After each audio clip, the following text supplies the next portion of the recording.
네, 오늘 설교 말씀 같이 나누도록 하겠습니다.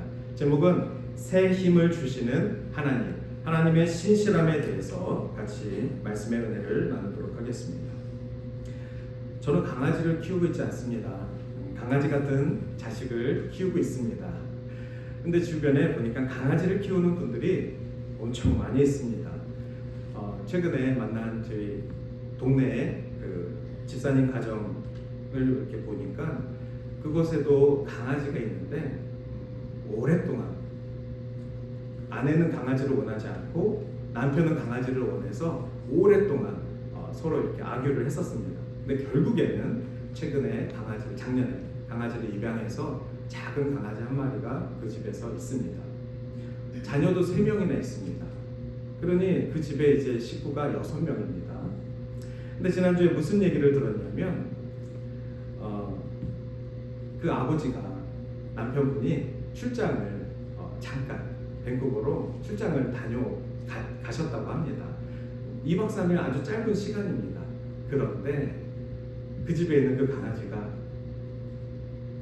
창문을 바라보며 계속 끙끙 앓더라는 겁니다. 아빠가 돌아와야 되는데 돌아올 시간이 지났는데도 돌아오질 않으니까 창에서 계속 끙끙 앓더라고 합니다. 근데 그 집에는 이미 엄마도 있고 그 자녀들 3명도 있고 왁자지껄한 집인데도 그 강아지는 아빠가 왜 안 돌아오지? 아빠만 계속 기다리면서 이틀 동안 그렇게 창밖을 바라보고 끙끙대더랍니다. 그리고 출장을 마치고 그 아버지가 돌아오셨는데 강아지가 점프하고 난리가 났다고 합니다. 왜냐하면 이 집에서 유일하게 이 강아지를 예뻐하는 사람은 아버지인데 자기를 예뻐하는 아버지가 돌아오질 않으니까 이 강아지가 창밖에 앉아서 끙끙 앓더라는 겁니다. 집안에 다른 주인이 있는데도 쳐다도 안 보고 그 모습을 얘기를 듣는데 강아지도 나를 사랑하는 사람을 알아보는구나. 내 주인이 지금 5명이 이 집에 있는데 이 5명 중에 강아지 눈에는 한 명이 내 주인이구나. 나를 사랑해주는 그 사람이 내 주인이구나. 그런데 나를 사랑해주는 그 사람이 보이지가 않으니까 이 작은 민물도 너무나도 불안해하고 너무나도 보고 싶어 하는 모습을 보여줬다고 합니다. 어느 영상에 보니까 미국에서 강아지들을 입양을 하실 때 어떤 강아지와 어떤 입양자를 매칭하는 것이 아니라 입양자들이 의자에 여러 명이 앉아 있습니다. 그리고 그 룸에다가 입양된 강아지, 커다란 강아지를 이제 풀어놓습니다. 그러니까 그 강아지가 사람들을 이렇게 막 돌아다니면서 자기 주인을 찾는. 그래서 그 강아지가 그 중에 한 명한테 이렇게 달려들면 그러면 그 사람과 이제 매칭해주는 그런 영상을 봤습니다. 이렇게 작은 미물도 자기를 사랑해 줄 수 있는 사람이 필요한 것이고 자기를 사랑한다라는 사람이 분명히 있다면 그 사람이 항상 나와 함께 하기를 바라는 그러한 모습도 보게 되었습니다. 예전에 우리 김 장로님 댁에 친방을 갔을 때 우리 김 장로님 댁에도 강아지가 한 마리가 있는 것을 보았습니다. 그런데 그런 말씀을 들었습니다.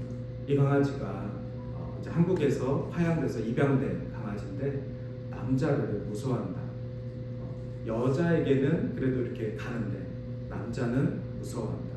근데 실제 그때 같이 갔던 우리 권사님에게는 시간이 지나니까 강아지가 이렇게 옆에 와서 있었는데 제가 아무리 가서 예쁘게 이렇게 하려고 해도 오지도 않고 계속 이렇게 도망가는 그 모습을 보았습니다. 알 수는 없지만 아마도 그 강아지는 남자에게 많은 상처를 받은 것 같습니다. 남자라는 주인에게 많은 상처를 받았던 것 같습니다. 제가 아무리 사랑하려고 해도 남자라는 이유로 저를 쳐다보지 않는 그 강아지의 아픈 마음을 이렇게 지켜보게 되었습니다.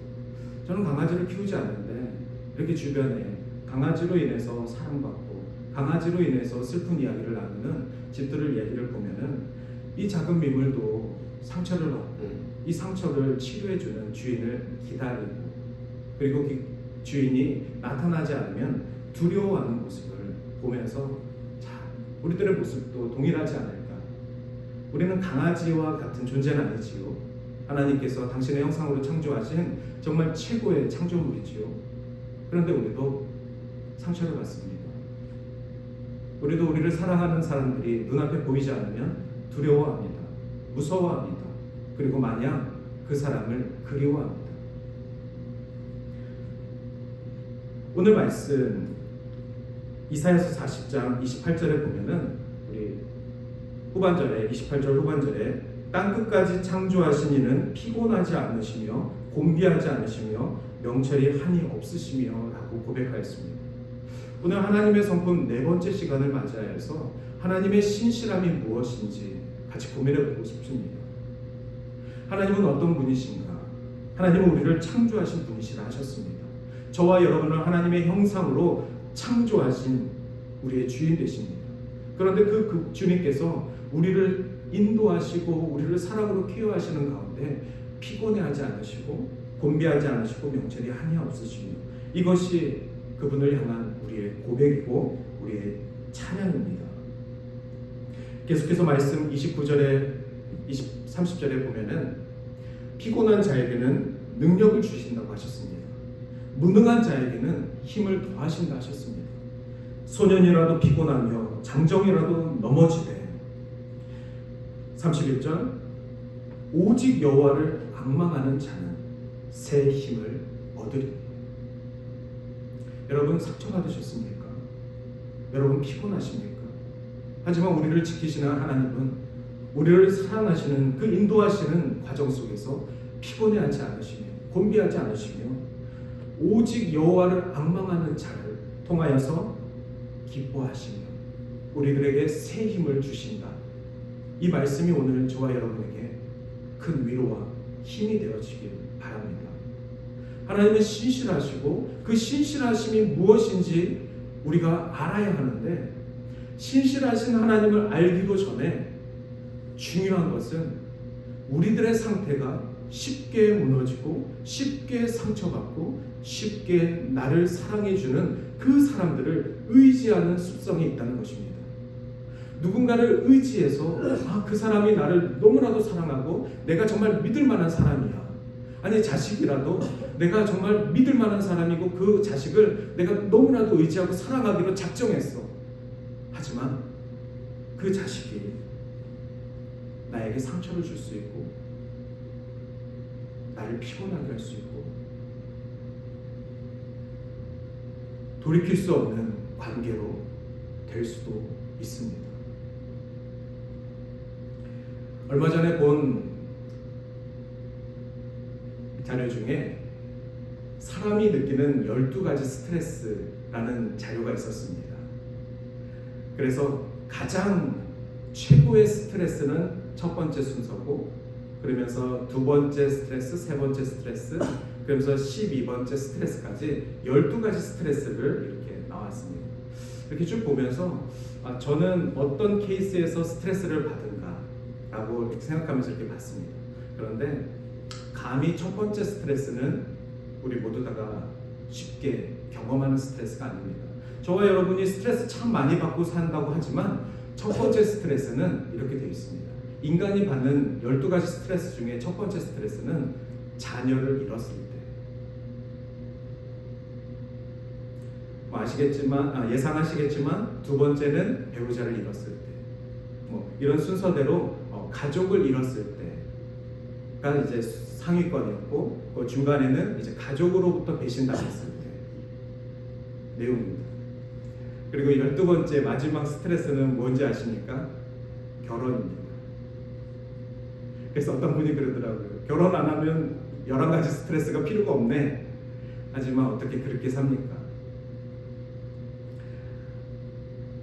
우리 모두는 이렇게 스트레스, 상처 이런 상황에 놓여 있습니다. 그 상처를 받고 그 스트레스를 받는 이유는 사람에 대한 기대와 사람에 대한 의지를 우리 안에 두었기 때문에 그렇습니다. 사람을 사랑해야 되는 존재, 하나님께서 나에게 맡겨주신 양육자의 존재가 아니라 내가 그를 사랑하기로 작정하고 그를 의지하기로 작정하는 순간 사람은 변하고 사람은 나약해지고 사람은 배신하고 이런 관계 속에서 상처를 받고 원망을 하고 그런 어려운 감정들을 스트레스라는 이름으로 우리가 갖고 사는 것입니다. 성경에 보면은 다윗은 가족으로 인한 많은 스트레스를 받았습니다. 아까 12가지 스트레스 중에 자식을 잃은 스트레스가 있는데 다윗은 자신이 사랑했던 왕 사울 왕을 통한 스트레스도 있었고 그리고 자신이 결혼했던 그 부인들에 대한 스트레스도 있었고 자기 자식에 대한 반역의 스트레스도 있었고 우리가 아는 그 다윗은 그 12가지 스트레스를 다 경험한 사람입니다. 그런데도 다윗은 시편에서 하나님을 찬양하고 하나님을 나의 주 하나님으로 높여드립니다. 다윗이 보았던 하나님의 모습은 무엇입니까? 바로 하나님의 신실함을 노래하는 것입니다. 하나님께 나아갈 때 순종하는 마음으로 나아가기를 작정한 것입니다. 그 안에 스트레스가 없었습니까? 그 안에 그의 삶 가운데 어려움이 없었습니까? 그럼에도 불구하고 하나님은 나에게 찬양받기에 합당하신 하나님이심을 인정하고 그리고 그렇게 살아간 것입니다. 그래서 오늘 말씀 신실함의 성품을 말씀을 드릴 때 저는 2가지 다윗을 통하여서 우리가 배워야 할 점을 여러분에게 전하고 싶습니다. 첫 번째는 하나님께서 나의 삶을 인도하심을 반드시 경험하셔야 합니다. 다윗은 그 경험이 없이는 그의 삶에 어려움이 있었을 때 그 경험이 나오지 않았을 것입니다. 여러분 우리가 예배를 통하여서 하나님을 어떻게 예배하고 어떻게 찬양하고 우리의 삶을 통하여서 하나님의 말씀이 어떻게 적용되는지를 훈련받는 이유가 무엇입니까? 묵상하는 이유가 무엇입니까? 그것은 나의 힘든 상황 속에 나의 상처받는 삶 속에서 어떻게 변하지 않는 하나님을 찬양할 수 있는 그 힘을 우리가 누릴 수 있는 자 그것은 하나님의 신실하심을 경험하는 자가 할 수 있는 것입니다. 아무리 이 예배 시간에 하나님의 성품을 말씀을 드린다 해도 귀로 듣고 마는 것은 힘이 없습니다. 여러분 삶 속에서 하나님의 신실함을 경험하셔야만 합니다. 저는 좋아하는 찬양 중에 신실하게 진실하게 라는 간단한 찬양이 있습니다. 진실하게 진실하게 거룩하게 살게 하소서. 이 찬양의 가사는 한국 사람이 하나님은 신실하시고 하나님은 진실하시고 하나님은 거룩하신 분인데 그 하나님 앞에서 내가 그렇게 살고 싶습니다 라는 그 고백을 정말 숨을 쉬듯이 할 수 있는 찬양입니다. 어떤 멜로디도 별로 없습니다. 진실하게 진실하게 말하듯이 고백하듯이 하나님 신실하게 살고 싶습니다. 진실하게 살고 싶습니다. 거룩하게 살고 싶습니다. 부족한 나의 삶에 하나님이 나를 구원하여 주시고 죄 많은 나의 영혼을 주님께서 살려주셨는데 하나님 나의 삶 속에 하나님의 임재를 경험하며 살아가게 하여 주시옵소서. 거룩하신 하나님만 바라보며 살아가게 하여 주시옵소서. 그것을 경험하는 것이 가장 힘든 순간에 우리에게 필요한 하나님의 손길이 되는 것입니다. 그래서 경험하시려고 노력하셔야 합니다. 하나님의 신실함을 맛보시려고 노력하셔야만 합니다. 2번째로는 하나님께서 나의 주인 되심을 순종하는 훈련을 의지적으로 하셔야 합니다. 하나님은 신실하신 분이신데 그 신실하신 하나님을 경험하였고 그 경험한 삶에 대해서 나의 삶이 순종으로 드러나지 않으면 아는 것으로 끝나는 것이죠. 또 어려움을 당하면 또 상처를 받으면 아는 것으로 알았는데 하나님은 신실하시고 하나님은 사랑이 많으신 분을 알았는데 근데 왜 내 삶 속에서 그것이 적용되지 않지? 왜 내 삶 속에서 여전히 신실하신 하나님을 높여드리질 않지? 그것은 순종으로 맡겨드리는 훈련까지 나아가지 않았기 때문에 그렇습니다. 2가지 예를 들었는데 이 2가지 다 의지가 필요합니다. 하나님은 신실하신 것은 변하지 않습니다. 여러분이 아무리 상처를 받고 아무리 힘든 삶을 살아도 하나님은 신실하십니다. 그 신실하심을 경험하고 그 경험치를 순종으로 삶으로 드러내었을 때 다음번에 나의 삶의 상처가 찾아오고 나의 삶의 힘든 여정이 닥쳤을 때 신실하신 하나님을 노래하며 그분을 붙잡을 수 있는 신앙의 저력이 생기는 것입니다. 그때도 여전히 하나님은 신실하시기 때문에 그렇습니다. 변명하는 신앙, 때때마다 나의 옛날 이야기만 하는 신앙, 그분들에게 하나님의 신실하심이 그들의 삶 가운데 개입하셔서 그들의 온전하신 삶을 주님이 받아주시기를 저는 함께 기도합니다. 그러면 신실하다는 뜻은 어떤 뜻이겠습니까? 영어로 말하면 faithful 있습니다. God is faithful. 하나님은 faithful. 믿음이 충만하신 분. 영어를 직역하면 이렇게 되겠지만 우리가 생각하는 신실의 그 단어는 하나님은 변함없는 사랑을 하고 계신 분이십니다. 이 뜻입니다. God is faithful. 이렇게 얘기할 때 우리는 이렇게 고백해야죠. 하나님은 영원히 나를 사랑하시는 분. 하나님은 변함없으시는 분. 여러분 그 하나님을 믿으십니까? 하나님은 변함없으시기에 여러분들을 사랑하고 계시다는 것을 믿으십니까?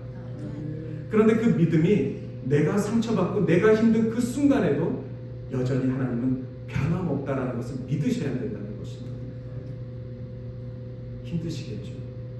하나님 저 사람은 저렇게 하나님을 찬양하고 저렇게 잘 되는데 왜 저는 이렇게 힘든 상처를 받고 저는 왜 이렇게 힘든 삶을 살아야만 합니까? 그 가운데에도 그 사람은 잘 되고 나는 잘 안 되는 것 같아도 하나님은 여전히 신실하십니다. 부자에게도 찬양받으시기 합당하신 하나님이시고 가난한 자에게도 찬양받기 합당하신 하나님이시고 하나님은 모든 자들에게 찬양받기에 합당하신 하나님이십니다. 그래서 하나님이 신실하다는 것은 하나님은 믿을 만하다. 하나님은 변함없다라는 것을 우리 신앙의 근본으로 두고 살아갈 때 가능한 것이죠. 우리 하나님의 속성 지금 오늘 4가지를 말씀드렸는데 공의의 하나님, 거룩의 하나님, 사랑의 하나님. 지난주에도 말씀드렸죠. 우리들은 거룩할 수 없고 공의롭지 않고 사랑이 아예 없는 사람들입니다. 마찬가지로 우리들은 절대 변하는 사람들입니다. 저도 변할 거고요. 여러분들도 결국에는 변할 것입니다. 여러분이 그토록 사랑하는 가족들도 결국은 변합니다. 다 변합니다. 인간은 변합니다. 내가 생각한 사랑하는 사람들 다 변할 것입니다. 그럼에도 불구하고 하나님은 변하지 않는다. 하나님은 공의롭고 거룩하시고 사랑 많으시고 하나님만은 변하지 않는다. 이것을 기억하는 것이 하나님의 성품을 배우는 것에 참여하는 자들입니다. 그리고 나서 하나님 진실하게 살고 싶습니다. 하나님 거룩하게 살고 싶습니다. 하나님 오늘도 하나님의 신실하심을 내 삶 가운데 드러내 주시옵소서. 하나님 오늘도 당신의 신실하심을 우리 교회 가운데 드러내 주시옵소서. 이게 얼마나 큰 고백인 줄 아십니까? 여러분 교회에 대해서 내가 사랑하는 내 교회에 대해서 불평 많으시죠. 원망 많으시죠. 비교급 많으시죠. 그런데 그 교회를 사랑하시는 하나님은 변함없다는 것입니다. 토론토에 저 잘 나가는 교회도 하나님은 변함없이 사랑하시고 토론토에 저 문 닫은 교회도 하나님은 변함없이 사랑하시는 하나님이신 것입니다. 왜 하나님의 신실하심을 나의 교회의 높고 낮음으로 판단하십니까? 하나님은 그의 성품을 통하여서 하나님의 백성들을 드러내시길 원하십니다.